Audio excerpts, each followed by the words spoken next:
Onnya pun nyoba buat buka gorden kamar Han, dan waktu gordennya dibuka, tepat di depan mukanya, Onya langsung ngeliat Han dengan posisi ngegantung dari lehernya gitu. Terus udah gak bergerak sama sekali.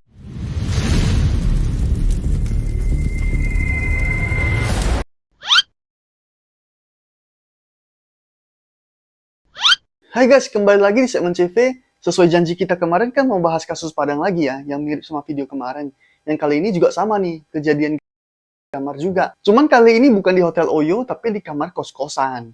Nah, wanita ini berinisial Han, asalnya dari Bekasi Barat, Jawa Barat. Dan setelah lulus sekolah, Han pun memutuskan buat hidup sendiri dengan ngerantau ke Kota Padang.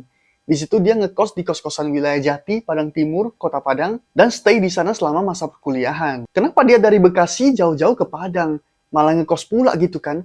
Nah, itu karena Han berkuliah di Fakultas Kedokteran Universitas Andalas Padang atau UNAN. Jadi Han ini sebenarnya calon dokter ya guys. Di tahun 2023 ini Han udah di tahap semester akhir di Fakultas Kedokteran UNAN itu.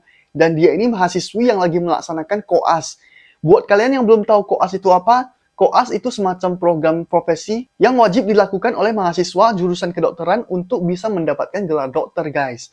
Kegiatan ini dilaksanakan di rumah sakit dengan kurun waktu 1,5 tahun sampai 2 tahun. Kuliah kedokteran memang selalu ada fase belajar yang lumayan lama ya, supaya para calon dokter bisa ngedapetin pengalaman nyata, karena kan jadi dokter gak bisa asal-asalan. Nah, karena Han udah lama kuliah, sampai udah semester akhir kan dia, otomatis udah lama juga dong dia ngekos di Padang. Di tempat kosnya di Padang, Han ini kenal sama banyak teman baru, salah satu ada yang bernama Onya.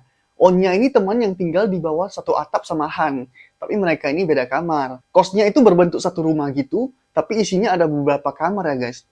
Jadi Han dan Onya ada dalam satu rumah itu, tapi kamarnya masing-masing. Mereka berdua kenalnya baru di kos itu ya. Lalu suatu hari di hari Kamis tanggal 16 Oktober 2023, ceritanya teman Han yang bernama Onya itu lagi mau main-main nih ke kamarnya Han.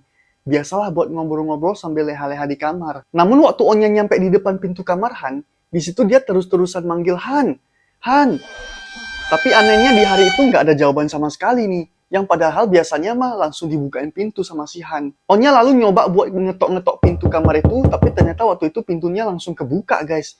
Jadi emang nggak dikunci, baru diketok-ketok, udah kebuka aja gitu kan. Onya langsung masuk ke kamar Han, dan dari penglihatan dia sih kamarnya itu kosong. Maksudnya nggak ada orang ya. Kalau barang-barang mah ada. Namun karena udah telanjur masuk, dia pun ngeliat-liat ke sekeliling ruangan. Terus waktu dia ngeliat ke arah jendela, ternyata jendela kamarnya itu ketutupan sama gorden. Dan anehnya dilihat-lihat loh, kok di gorden itu ada sesuatu yang nimbul gitu. Harusnya biasa kan rata gitu aja kan. Karena penasaran, Onya pun nyoba buat buka gorden kamar Han, dan waktu gordennya dibuka, tepat di depan mukanya, Onya langsung ngeliat Han dengan posisi ngegantung dari lehernya gitu. Terus udah gak bergerak sama sekali. Bisa dibayangin gak sih pas kita buka gorden jendela, tiba-tiba jelek di depan muka kita langsung ada temen yang udah dalam kondisi kayak gitu. Onya di situ ngaku dia nggak tahu mau ngapain lagi karena mungkin udah ketakutan. Jadi dia refleks langsung teriak. Karena teriakannya kenceng banget, teman kosnya yang bernama Faye pun langsung nyamperin ke kamar itu. Begitu Faye nyampe kamar, udah ngerti kondisinya juga, mereka berdua pun langsung nyampein kejadian ini ke penghuni kos lain, sampai-sampai semuanya gempar dan penasaran juga buat ngecek sendiri ke kamarnya Han. Lalu beberapa saat kemudian kejadian ini akhirnya dikasih tahu ke keluarga Han di Bekasi, buat ngabarin mereka kalau Han udah nggak ada. Sekalian juga dilaporin ke kepolisian setempat. Menerima laporan itu, polisi beserta tim Inavis yang datang pun langsung menuju ke kamar Han, yang posisinya di lantai 2 di rumah kos itu, buat ngelakuin olah TKP. Dari pemeriksaan luar sih tidak ditemukan adanya tanda-tanda penganiayaan ya. Jadi arahnya ini condong ke... Setelah olah TKP selesai, tubuh Han lalu dibawa ke Rumah Sakit Bayangkara Padang, Sumatera Barat untuk dilakukan otopsi, buat mastiin penyebab kehilangan nyawanya. Namun di step ini, keluarga Han yang menerima laporan tadi itu ternyata nggak mau ada kegiatan otopsi terhadap tubuh Han ini.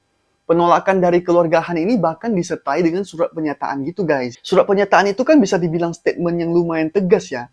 Jadi ya udah akhirnya nggak jadi diotopsi. Karena hal ini, pihak polisi akhirnya lanjut menyelidiki kasus ini dengan meminta keterangan dari beberapa saksi di TKP rumah kos, dan hanya mengandalkan hasil pemeriksaan luar tadi aja, yang dimana tidak ditemukan adanya tanda-tanda kekerasan dan penganiayaan di tubuh Han. Jadi dugaannya ini memang mengarah ke bunuh.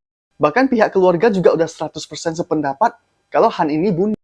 Dan mereka juga udah minta ke kepolisian buat nutup kasus ini. Udah nggak usah diperpanjang lagi gitu maksudnya. Sekaligus ngeluarin statement surat pernyataan tadi. biar nggak usah diotopsi lagi karena mereka udah yakin. Makanya memang nggak banyak info juga yang bisa gue dapat untuk kasus ini, karena pas gue ngecek-ngecek itu emang nggak ada update-nya lagi ternyata guys. Cuma sampai di sini aja cerita lengkapnya. Tapi meskipun begitu sampai sekarang sih pihak polisi masih tetap melakukan penyelidikan untuk mengungkap motif Han itu sebenarnya apa, sampai-sampai dia bisa ngilangin nyawanya sendiri. Ya semoga aja nanti ada update lagi dari pihak polisi untuk motifnya apa ya. Anyway, thank you buat kalian yang udah nonton. Klik subscribe juga buat dapetin info kasus heboh selanjutnya yang bakal gua up nantinya. Kita doakan semoga mendiang Han bisa tenang di sana, dosa-dosanya diampuni, dan keluarganya di Bekasi yang ditinggalkan bisa diberi ketabahan ya. Assalamualaikum.